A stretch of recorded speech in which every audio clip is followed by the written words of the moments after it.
안녕하세요. 이번 시간에는 코딩이 안되는 이유, 절망을 맞이하는 자세 차이라는 주제로 얘기해보도록 하겠습니다. 이제 처음에 이제 교육을 해보면 이게 어떤 친구들은 약간 처음에 다 백지 상태예요. 그 학생들 보면은 대부분 잘 모르는 사람이 많고, 물론 이제 요즘 같은 경우는 이제 현업 개발자분들이 좀 많이 오세요. 그래서 현업 개발자분들은 이제 작품 수준을 보통 보시고, 아, 팀노바 진짜 잘하는구나. 팀노바 이력서부터 해가지고 다 공개가 돼 있잖아요. 그러다 보니까 이제 볼 줄을 아시니까, 그 지금 경력 한 1년차, 1년 좀 안 되신 분부터 해가지고 경력 한 그 7년차 분까지 지금 다니고 계신데, 그 비대면 수업에요. 이게 그런 분들이 보통 10분이 오시면은 그분 중에 한 두세 분 정도는 그런 분들이시거든요. 근데 제가 이렇게 그분들을 이렇게 지켜보다 보면은 이제 아까 그런 분들을 이렇게, 그분들 얘기는 다음에 해야 될 것 같아. 그 현업개발자분들에 대한 여러 가지 이야기는.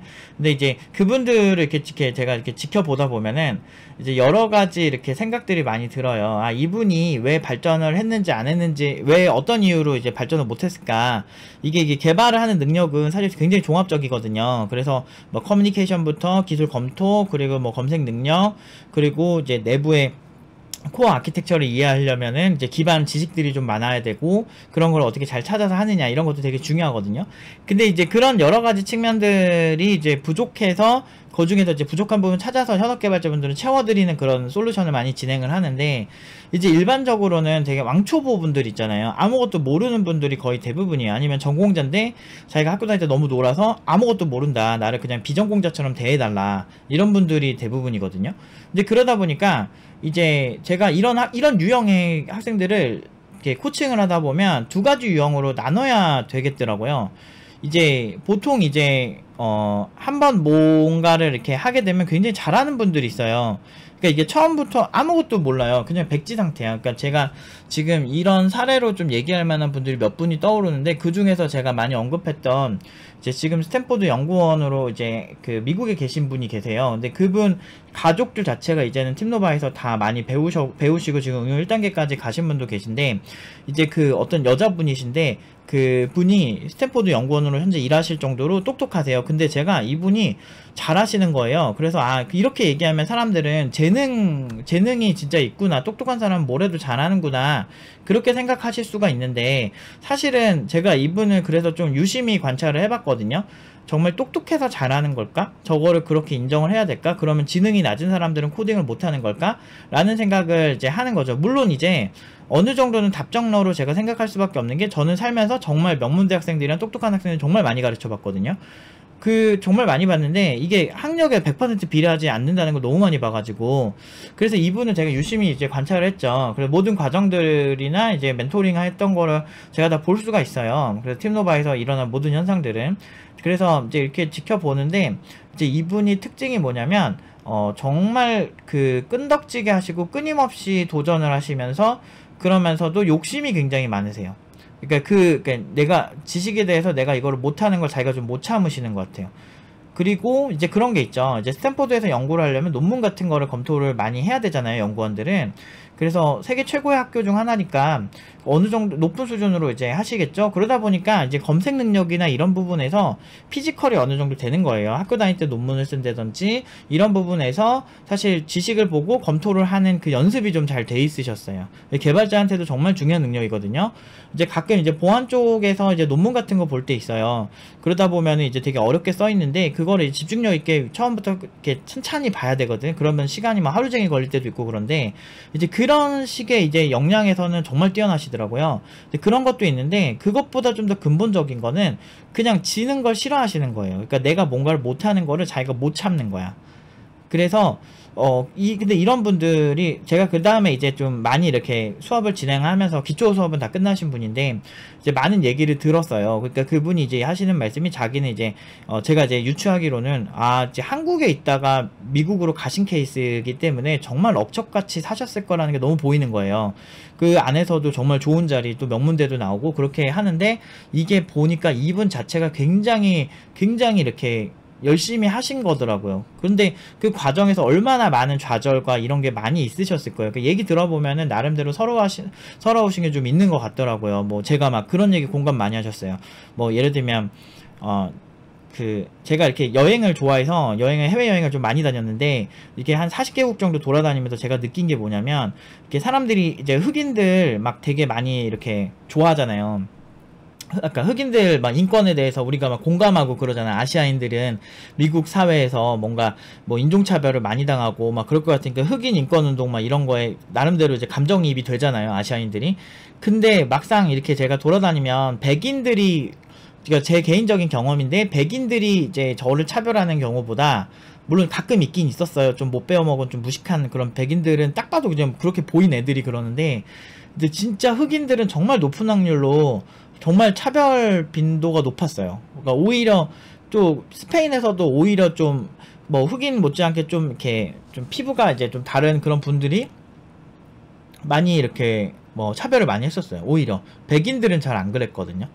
물론 이제 뭐 뿌리 깊게 박힌 차별이 있겠지만, 오히려 흑인한테는 오히려 아시아인들이 더 차별을 해야 되는 뭐 그런 거잖아요. 아무튼 이런 얘기 공감도 많이 하시고, 그러니까 서러운 일들이 좀 많으셨던 것 같아요. 제가 자세하게 듣진 못했지만.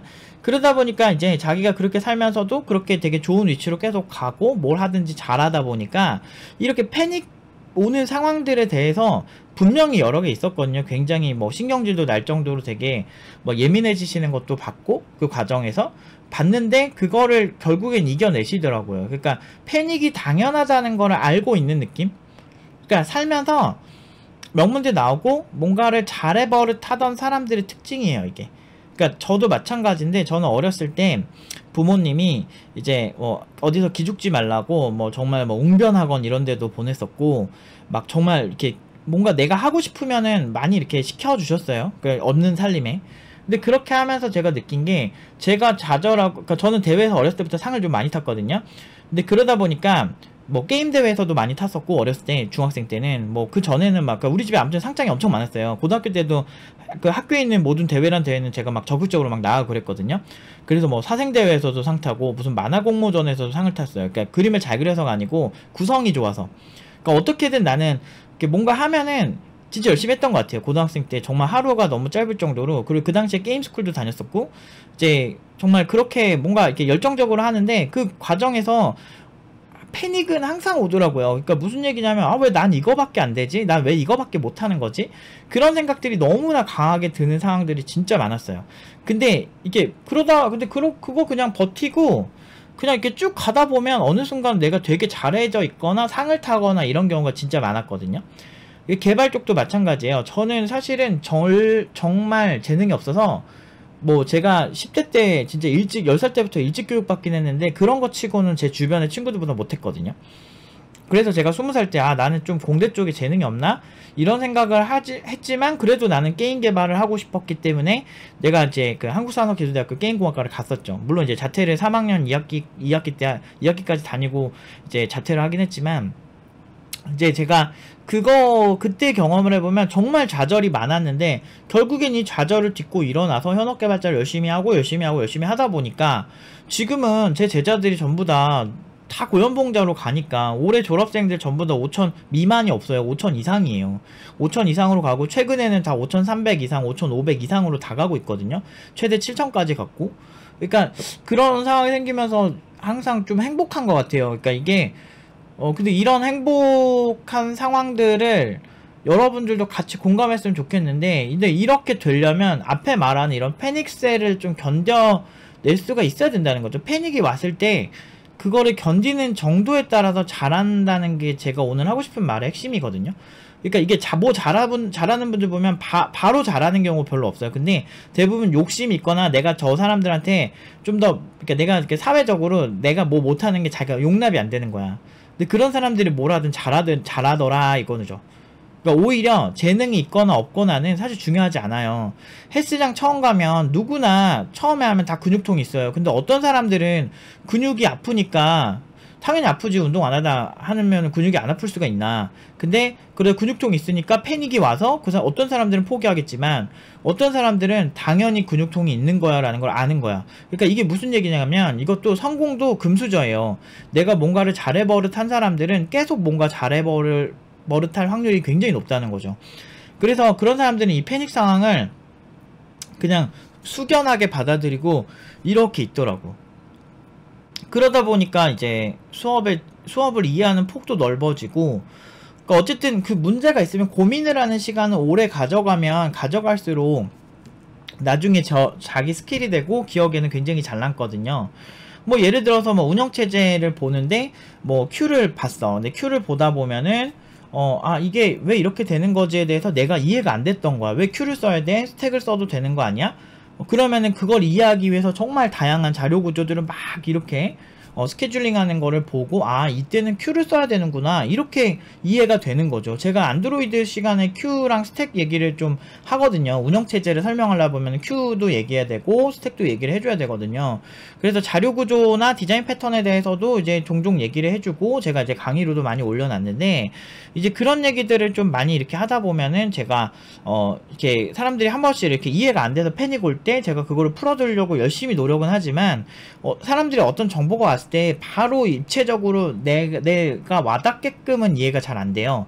그러다 보면 이제 내 뇌가 이해할 수 있는 형태로 바뀌어야 되는데, 그 상황에 너무나 과도한 정보들이 들어오니까 내 뇌가 막 정신이 없는 거야. 근데 이것도 사실은 처음에만 힘들지 몇 번 하다 보면은 어느 정도의 용량의 어떤 그런 여러 가지 지식들이 들어왔을 때는 개발자들 집중력 진짜 좋거든요. 그런 걸 금방금방 알아듣는 상황이 생길 수가 있죠. 그러니까 이게 천천히 이렇게 상처가 나고, 패닉 한번 와서 내가 상처가 나고, 거기가 아물고, 상처가 나고 아물고, 상처가 나고 아물고, 요런 느낌으로 지식이 이렇게 밀물썰물 오듯이 이렇게 쭉 왔다 갔다 하면서 쌓이는 건데, 이제 그런 거를 이제 경험을 해본 적이 없거나 뭔가를 굉장히 잘해본 적이 없는 사람들은 잘 모르는 거예요. 그래서 제가 제일 이제 생계형 창업을 할 때 제일 위험하다고 생각하는 부류 중에 하나가, 점심시간에 회사 생활하다가 우연히 어디 뭐 제육볶음집에 갔는데 그 집이 장사가 잘 되는 거야. 막 제육볶음 이거 그냥 돼지고기 넣고 그냥 막 이렇게 설탕이랑 뭐 이런 거 MSG 때려넣고 그냥 볶으면 되지, 이런 생각하는 사람들이 제일 위험하다는 거예요. 그러니까 오히려 음식점에서 여러가지 진상 상황이나 장사가 안 되는 상황, 또는 장사가 되게 잘 되는 집, 그 두 개의 차이에 경험적으로 알고 있는 사람, 또는 관찰력이 좋아서 그걸 아는 사람은 그렇게 쉽게 얘기 안 하거든요. 요식업만큼 경쟁자가 많은 곳도 없잖아요. 근데 뭐 위치도 중요하고, 뭐 친절도도 중요하고, 맛도 중요하고, 가격대도 중요하고, 그리고 여기 뭐 인구 밀도나 막 그런 것도 중요하고, 아무리 좋은 그런 거라도 사람들이 찾아올 정도로 맛있지 않으면 또 찾아오지도 않거든. 그러니까 산 꼭대기 있어도 정말 맛있는 집이면 막 들어차요. 그러니까 물론 이제 위치가 좋으면 더 좋겠지.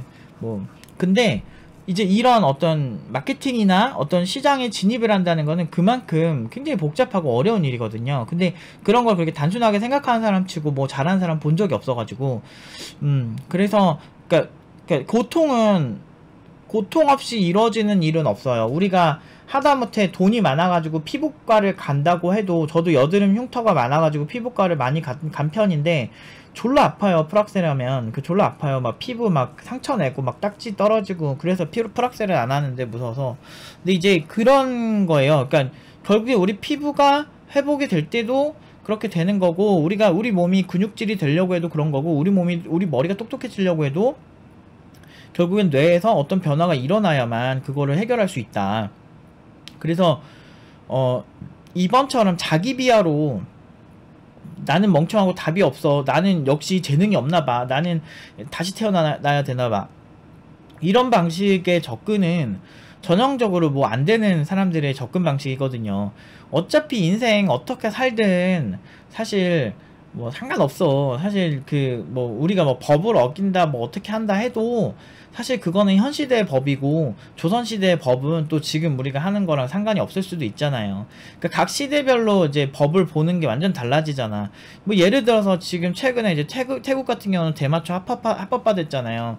근데 우리나라에서는 죄악이잖아요. 근데 그런 거 봤을 때 사실 이게 법이 자꾸 바뀌네. 뭐 예전에는 뭐 어떤 나라는 성매매가 합법이고 어떤 데는 아니잖아요. 근데 그런 기준이 자꾸 바뀌고 사람이 만드는 법이기 때문에 그런 것들에 안에서 너무 갇혀있지 말라는 거죠. 언제든 바뀔 수가 있기 때문에, 그러니까 제가 말하고 싶은 건 그런 범죄를 저지르라는 얘기는 아니고, 여러분 세상은 언제나 이렇게 바뀔 수가 있다는 거죠. 그래서 지금 여러분들이 고정관념으로 가지고 있는 나는 재능이 없어, 나는 코딩 쪽에 안 맞나봐 라고 하는 절망적인 생각으로 살지 마시고, 오히려 긍정적인 방향으로 뭐 그까짓 거 쟤도 하는데 나도 할 수 있지, 아니면은 난 할 수 있을 거야. 일단은 내가 일단 하는 동안에는 자기 자신을 그렇게 해치는 행위를 하면서 할 필요가 없다는 거죠. 이렇게 지금 2번 같은 케이스의 학생들은 결국에는 이제 그 친구의 멘탈도 나가고 가르치는 사람도 같이 나가요. 그러니까 나는 어느 정도 이렇게 하다가 이렇게 지켜보는데 저는 옆에서 이렇게 잔소리하는 타입은 아니라서, 그래 뭐 네가 선택했으면 네가 뭐 하는 거지 뭐 이렇게 그냥 내비두는 그런 스타일이긴 한데, 이런 케이스는 고치려면 어떻게 되냐면, 일단은 그 시점에는 고치기가 힘들어요. 그냥 일단은 학원을 한번 나가야 돼. 교육기관 한번 나가주고, 아니면은 코딩 낭인이라고 하는데, 이번에도 코딩 낭인 좀 들어오셨어요, 수업에. 코딩 낭인 분들 꽤 들어오셨는데, 그러니까 여러 교육기관을 전전해서 이렇게 했는데도 잘 안 돼가지고 이렇게 마지막으로 오시는 경우가 진짜 많거든요, 팀노바에. 근데 그런 분들을 이렇게 리스트업해서 이렇게 보다 보면 이제 많이 느껴지죠. 이제 이번에 여기가 마지막이 됐으면 좋겠다고. 근데 여러 번 절망하고, 그러니까 한번 망해봐야 돼요. 망해본 다음에 그럼에도 불구하고 내가 개발을 해보고 싶다, 이런 마음이 지속적으로 좀 드는, 그러니까 이번에 케이스에 있는 분들은 그래야 돼요. 아니면은 무언가 다른 거를 굉장히 잘해본 적이 있어야 돼요. 이분에 대해서 제가 좀 얘기를 하고 싶어서 좀 지금 검색을 했는데, 덩야핑이라는 분이 있어요. 중국에 있는 탁구 선수인데, 이분을 보면은 제가 이제 하는 말이 좀 이해가 되실 건데, 지금 현재 대학 교수이자 정치인인데, 이분이 뭐가 대단하냐면, 현정아 씨 있잖아요. 옛날에 우리나라 탁구 여제 해가지고, 그분이 항상 이제 가서 은메달을 따게 된 이유가 이분 때문에 그랬거든요. 이분이 아무튼 뭐 금메달을 엄청 많이 땄어요. 그리고 그러니까 중국에서 아무튼 그 당시에 탁구 마녀라고 불리던 그런 분인데, 그 정도로 되게 뛰어난 분이었는데, 중요한 건 탁구가 끝나고 난 다음에 다시 열심히 공부해가지고 대학 교수가 되고 정치인이 됐어요. 그러니까 이분은 뭘 해도 되는 분인 거야. 근데 이분은 한쪽에서 세계 정상을 찍어본 사람이잖아요. 그러다 보니까 이런 분들은 장기적으로 내가 어떻게 하면은 어떤 시련을 이겨내면 잘 될 거라는 그런 마음이 딱 이렇게 가지고 있는 경우가 되게 많더라고. 제가 이번에 팀노바에서도 그렇게 좋은 결과 내는 학생들의 특징이 대부분 저래요. 그러니까 뭔가 어디서 끝까지 버텨가지고 잘해본 경험이 있는 친구들이 결국에는 좀 더 한 번에 뭔가 잘 되는 경우가 굉장히 많아요. 그래서 제가 약간 성격 있고 자기 고집 있고 이런 친구들을, 그 고집을 다른 방향으로 풀어주려고 노력하지, 그런 어떤 내가 밀어붙이는 이런 좀 성격이 있다 이렇게 한다고 해서 저는 그 친구가 잘못됐다고 생각을 하지 않아요. 오히려 그런 걸 잘만 선회해주면은 내가 좀 절망이 있거나 공부하다가 좀 복잡한 아키텍처를 봤을 때 그거를 충분히 소화할 수 있는 상황을 만들 수가 있거든요. 그러니까 굉장히 공부가 단순히 어떤 무언가 뭐 똑똑해야 잘하고 그런 느낌은 아니에요. 제가 진짜 똑똑한 사람들 살면서 많이 봤는데 약간은 성격적인 면이 좀 있어요. 그래서 그까짓 거 내가 한번 해보지 막 이런 마인드를 좀 가지시면서 좀 어려운 것도 한번 싸워보고, 내가 좀 이해 안 되더라도 이렇게 여러 입체적으로 보려고 노력을 하다 보면 우리의 뇌는 우리가 자고 있는 순간, 우리가 다른 일을 하고 있는 순간에도 충분히 뇌가 움직이고 있거든요. 내가 이 사안이 되게 중요하다고 몰입하고 있다라고 한다면. 그러다 보면은 뭐라든 잘할 수가 있죠. 그 가수 이소은 씨도 보면은 그러니까 노래도 잘하는데 뭐 변호사로 이제 또 그 어려운 변호사도 돼가지고 잘하고 계시죠. 그러니까 그런 거 같은 거는 비슷한 거예요. 그러니까 뭔가 잘하는 사람들이, 뭔가 잘하는 건 그 사람들이 물론 어느 정도 똑똑한 면도 있을 수도 있는데, 제가 지금까지 교육을 해보면 그냥 끈기가 부족한 경우가 훨씬 많아요. 그리고 그 친구가 이해 못하면 어떻게든 이해시켜 주려고 저희가 뭐 다양한 뭐 멘토들도 많고 뭐 매일매일 상주하고 있고 그렇게 도와주려고 하고 있기 때문에 얼마든지 질문을 할 수 있는 환경이거든요. 근데 이 끈기적인 측면은 저희가 어떻게 해줄 수가 없어요. 그리고 칭찬은 고래를 춤추게 한다고 하는데, 칭찬을 해주려고 해도 뭔가를 해야 칭찬을 할 수가 있잖아요. 그래서 그런 측면에서 칭찬하기도 애매한 상황이 많이 생기는 것 같아요. 뭔가 하지 않으면 칭찬하지 않아요. 그래도 잘해야 칭찬을 하고. 그래서 제가 하는 칭찬을 학생들이 되게 많이 신뢰를 하죠. 그러니까 이런 식으로 교육을 냉정하게 하다 보니까 아닌 건 아니거든요. 그러다 보니까 평가는 되게 냉정해요. 그러다 보니까 그 팀노바 팀원들은 좀 약간 남 탓을 잘 안 하고 현재 자기 탓을 하는데, 근데 좀 응용 2단계에 있는 친구들 진짜 멋있는 게 이게 숙련이 된 거예요. 아, 네, 그거는 제가 충분히 한번 고쳐볼게요. 할 수 있을 것 같습니다. 다 이런 마인드예요. 그러니까 긍정적인 마인드까지 갖춰지니까 이 친구들이 인정을 받을 수밖에 없는 거죠. 그래서 연봉이 항상 저희는 요즘은 진짜 요즘 기준으로 그래도 좀 무난하게 간다면 5,300 정도로 가거든요. 5,300에서 7,000 사이. 그리고 뭐 스카우트에서 가는 친구들은 5,700에서 한 6,000, 한 2, 300 사이. 그 사이로 가고 있는 게 추세예요. 그래서 그런 거를 봤을 때 요즘 참 그런 면에서는 참 행복한 것 같아요. 그러니까 아무튼 응용 2단계쯤 되면은 그런 친구들은 확실히 이런 마인드가 확실히 있어요. 내가 살면서 팀노바에서만큼 열심히 살아본 적이 없대요. 그런 얘기 들을 때마다 기분이 굉장히 좋죠. 아무튼 굉장히 잘 되고 있어서 요즘은 기분이 굉장히 좋습니다. 여러분들도 이렇게 이 덕야핑 선수처럼 그 탁구를 다 하고 딱 정지하고 다른 분야 되면 그쪽에서도 이제 굉장히 잘하는 경우가 많은, 이런 사람들을 좀 많이 참고를 하셔서, 아, 이게 어떻게 보면은 똑똑함 그런 것보다도 이제 일반적인 경우는 좀 이렇게 성실하고 내가 좀 끈기 있게, 내가 이런 자극이 와도 내가 이길 수 있어, 요런 마인드를 좀 가지시는 게 훨씬 잘하는 데 도움이 된다라는 말씀을 드리고 싶습니다.